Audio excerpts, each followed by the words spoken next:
Let's talk about something that's been driving me up the wall lately, and that is the 2025 Apple MacBook Air 15 M4. I am so frustrated, not because this MacBook Air is lacking, but because it's almost too good for what you pay, leaving many Windows-based machines scrambling to catch up.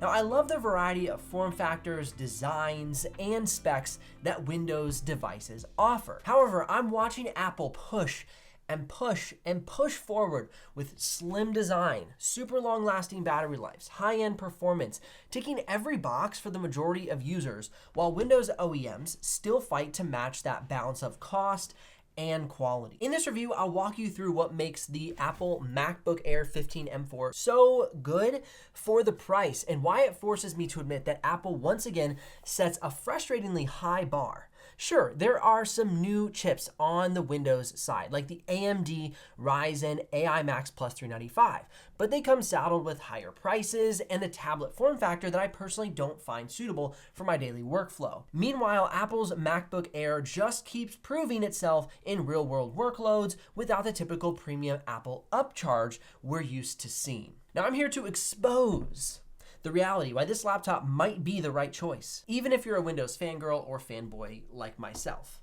Let's get the big question out of the way. Why do I hate this thing if it's so darn good? Here are my 7 reasons. It's annoyingly perfect. Apple nails performance, battery life, and build quality in ways that Windows OEMs rarely sync together in such a magical combination, especially under the $2,000 price point. $1,600-ish shipped for this model. Now, unbeatable battery life. I want my Windows machine to last all day, but the MacBook Air 15 M4 delivers 4 to 6 hours of heavy creative work at a comfortable brightness. Let's say 6K and 4K video editing, Photoshop work, easily all day battery life. My Windows ultrabook typically taps out at around 2 to 3 hours for heavy workloads. The next thing would be the simplicity of the OS. I love Windows for flexibility, the myriad of apps that are available, but macOS is so straightforward that it makes Windows feel unnecessarily clunky and complicated, especially as we're all being pushed towards Windows 11. Now, performance that shames many other laptops. For $1,600 and up, you get a machine that provides zero fan noise because there is no fan, editing 6K footage on the go, on battery life, at half quality resolution in Premiere Pro with 0 drop frames, and it lasts, as I mentioned, 4 to 6 hours. Meanwhile, AMD's best competitor, the Ryzen AI Max Plus 395, requires either a $4,000 to $8,000 investment into the ZBook, coming out later this year, or a tablet form factor like the Asus ROG Flow Z13 at around $2,300. So yeah, the MacBook Air crushes on price as well. Now, the one big beef I have is there's just not enough ports.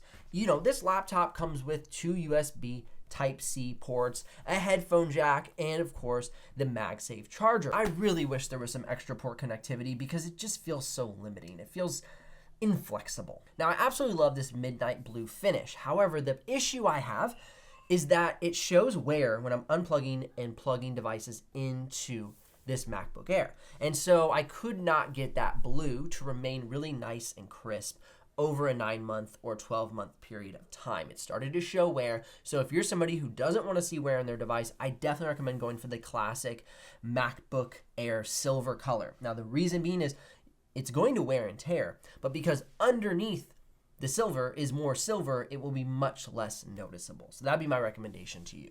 Now, my final frustration is Apple's wavering stance on soldered RAM and soldered SSD. Now, this is becoming more and more common on Windows devices, but on a lot of Windows devices, I'm still able to swap out RAM and SSDs, but it's becoming less and less common, as I just mentioned. Things like the Flow Z13 and the ZBook are actually going to be less upgradable than in years past. Now, the first thing to consider is that this thing is believably thin. It's not unbelievably thin. We're not like, oh my gosh, I've never seen it before. It's believably thin. You know, all these YouTube videos, I want you to be like, it's the thinnest thing I've ever seen in my life. No, it's nice and thin, okay? And it has some solid weight to it. The reason I like that it has solid weight to it is because it feels more sturdy in your hands. Sometimes, in my opinion, laptops get too light. I don't need my laptop to be too light. I want it to feel sturdy, thin, and be reasonably weighted on the go. And this hits that perfect sweet spot. Now, the screen is also an absolutely fantastic highlight. We have a 15.3-inch display, very crisp, but very bright, very color accurate. It's a 2888 by 1864 resolution at a brightness of 397 nits with a color gamut range of 100% sRGB, 88% Adobe RGB, and 99% DCI-P3 at a delta E of 0.87. Fantastic display. Now, let's see what this machine can do because, yeah, we can't deny it's near perfect, but does it have the benchmarks? For Geekbench single core, 3,843. For multi-core, 14,933. Now, the thing is, its multi-core performance was not, legendary. The single core performance, though, is very impressive. And that's what makes this little package a powerhouse on the go. Because for me, if I'm on the go, I have no problem clearing out my multitasking, focusing on one app, and just hammering out some video edits on an airplane. And I want that single core performance that I need to be able to do that on the go while still having great battery life. And so I can feel okay with having less multi-core performance, but having that really strong single core performance.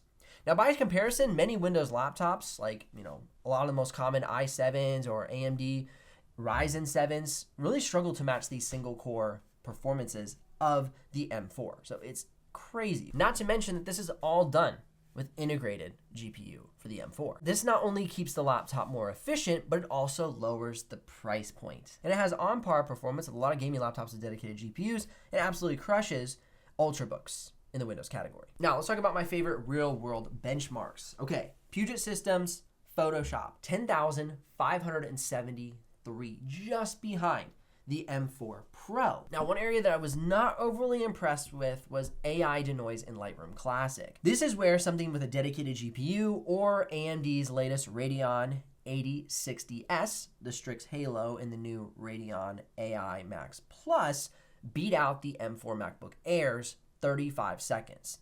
For AI Denoise, for the other laptops I mentioned, for instance, like the PX13 or the Asus Republic of Gamer Flow Z13, we saw anywhere from 9 to 15 seconds for that AI Denoise. Now, the export times are good, but they're not earth-shattering. 1080p to 1080p, 1 minute and 12 seconds. Now, that's consistent whether on battery power or plugged into the charger. 4K to 4K, pretty much on par with most ultrabooks and actually a little bit slower at 4 minutes and 47 seconds. 6K to 4K is on par with most laptops equipped with dedicated GPUs, 13 minutes and 31 seconds. However, 6K to 6K is 24 minutes and 43 seconds. Not a bad time, but not a super fast time. And that's where I'm saying this isn't to be compared to a laptop with a dedicated GPU pushing out 135 watts or 175 watts of maximum graphics power. However, what is impressive is the 6K playback. 6K B-RAW played back at half quality with 0 drop frames on battery power, making this my on-the-go laptop for on-the-go video editing for the past 2 years. And that's before I even was able to test out the 24 gig RAM model. I've had the 8 gig RAM model for the past 2 years. The biggest wow factor is that Apple's machine rarely throttles or changes performance drastically once you yank the charger out, something many Windows laptops do to preserve battery life. Even advanced workflows like 6K editing remain feasible, though you'll obviously wait longer than on, say, a MacBook Pro or high-watt Windows workstation for the export times. But as far as the editing concerns, it's super smooth. Okay, now what's crazy is that this laptop does not have a fan. That means during 6K editing, it's all managing the thermals through what would be considered throttling. However, it doesn't throttle. And so what happens is the machine does get warm. It will be warm to the touch. But during all my time editing 6K footage over the past 2 years on my 8 gig RAM model, which would actually push the system harder because it's trying to control that it only has 8 gigs available, it only gets warm to the touch. It's never felt hot. So it's amazing that this fanless design allows for such efficiency and solid performance on the go. This is a prime example of what I was talking about. I hate how easy Apple makes it look. Why can't Windows replicate a fanless design with solid battery life and that still can handle 6K video editing at $1,600. I mean, come on, let's go. Now, on top of that, one of the biggest frustrations that I have with Windows laptops in 2025 is the sleep drain. This may seem like I'm splitting hairs, but in real-world scenarios, sleep drain is ridiculously annoying, and the MacBook Air does not struggle. Sleep drain is minimal or practically non-existent.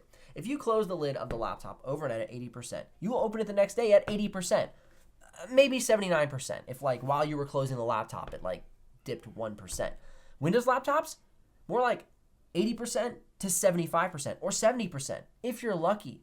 Now, if you leave the laptop for a few days, you could be down to 65 or 50% or below on most Windows laptops. And this is just one area I don't want to have to worry about. I want my laptop to stay charged when I'm not using it, period. Now, this is one big reason I've continued to choose the MacBook Air as my on-the-go device consistently for the past 2 years. Let's talk about how the MacBook Air 15 M4 is priced. Now, the base price typically starts at around $1,299 for the 15-inch model. Now they released the 13-inch model for $999. Pretty awesome. Now it comes with a smaller RAM, and I would say the sweet spot is around $1,600 for 24 gig RAM variant with 512 storage. That's the version I'm referencing here.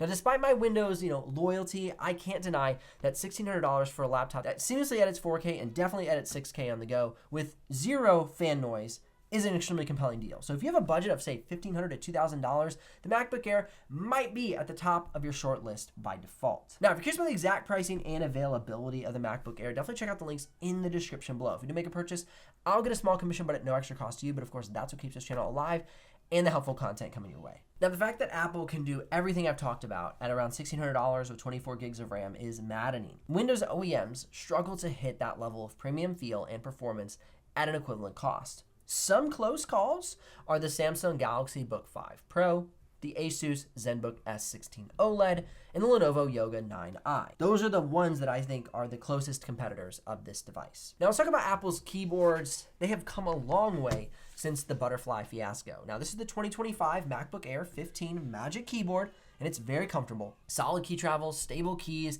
and minimal noise. Now the trackpad is huge, and Apple's haptic engine, quite accurate. Now that said, there are some occasional haptic confusions. Now when I try to click and drag large text blocks where I have to like scroll down a page to copy everything, sometimes it misreads my input or loses my drag, and it just ends up being inconsistent. It's not super consistent that it messes up, but it's annoying enough if you do a lot of text editing or coding. It tends to be a little troublesome. Now, no touchscreen. Of course, Apple still isn't giving touchscreens or convertible form factors. So if you want direct pen input on a screen, you're out of luck with the MacBook Air, still in 2025. Now let's talk about operating systems. I'm a huge fan of Windows, as many of you know. I love the flexibility and the wide app ecosystem, yet macOS has a simplicity that is very tempting. But overall, I think the best thing about macOS is less bloat. Windows OEM machines often come with tons of random softwares or trialware. Apple keeps it minimal. Besides all their like built-in apps, which honestly most of which I don't use, but they don't interfere with my workflow as much as all the pop-ups that come with Windows devices. When you purchase the laptop for the first time, you open it up and it's like, hey, you want to upgrade to this, or what about that, or you want to try out for this, or you want this or that, and it's like, and then plus they weigh down the systems, which kind of slows it down a little bit. macOS avoids all of that, which I really appreciate. Now, in my opinion, AMD's Ryzen AI Max Plus 395 is Windows' answer to Apple M series. It's a 16-core, 32-thread monster with AI acceleration built right in. But the $2,200 plus price tag of the Asus Republic of Gamer Flow Z13 that houses it is more of a gaming tablet than a laptop. And if you're looking for a classic clamshell, you'll need to consider the HP ZBook Ultra, priced from $4,000 to $8,000. That's not exactly mainstream. That's more of the upper tier MacBook Pro pricing. And so it again begs the question of the best bang for buck. And that is where I absolutely hate how amazing the MacBook Air 15 is. Now, if we're gonna try and throw apples to apples here, let's talk about the key differences. Tablet form factor, as I mentioned. So this keyboard and trackpad is all removable, right? And so it is definitely much more of a tablet design. It still works decently well as a laptop, but it is not a laptop form factor by any stretch of the imagination. I personally find the design less comfortable for daily laptop usage. Now, it's hardly a competitor if you factor in the cost. Apple's MacBook Air 15 M4 sits at about $1,600 for a configuration that can handle 4K and 6K editing. The Z13 is substantially more expensive. The model that I would consider is around $2399, but they go all the way up to $2799. On paper, the AMD chip might edge the M4 in certain heavy multi-core tasks, but it's overshadowed by the Z13's design constraints. But I would say for 3D modeling, I would highly recommend choosing the Z13. It's just not going to be a comparison with that new Strix Halo iGPU. And this again is what kills me. The only real competitor I see right now in 2025 is a more expensive Windows device in a form factor that I don't really like that much. Meanwhile, Apple's laptop is cheaper, more powerful for general tasks, and has superior battery life. So I can't help but throw up my hands, both of them,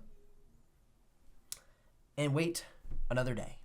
Now, at the end of the day, my frustration with the MacBook Air 15 M4 stems from it being so consistently excellent. I want Windows to lead in performance, or battery life, or build, but Apple keeps delivering this near unbeatable trifecta. Now, if you want a stable, powerful machine for creative work, video editing, graphic design, and then even surfing the web, business, or working in ChatGPT, which I like to do quite a lot, the MacBook Air will handle it with zero noise and great battery life. Remember, links are in the description below if you want to check the live pricing or make a purchase of the 2025 MacBook Air 15 M4. And remember, don't forget to click or tap the screen here for more videos to help you with your buying decision. I'll see you in the next one.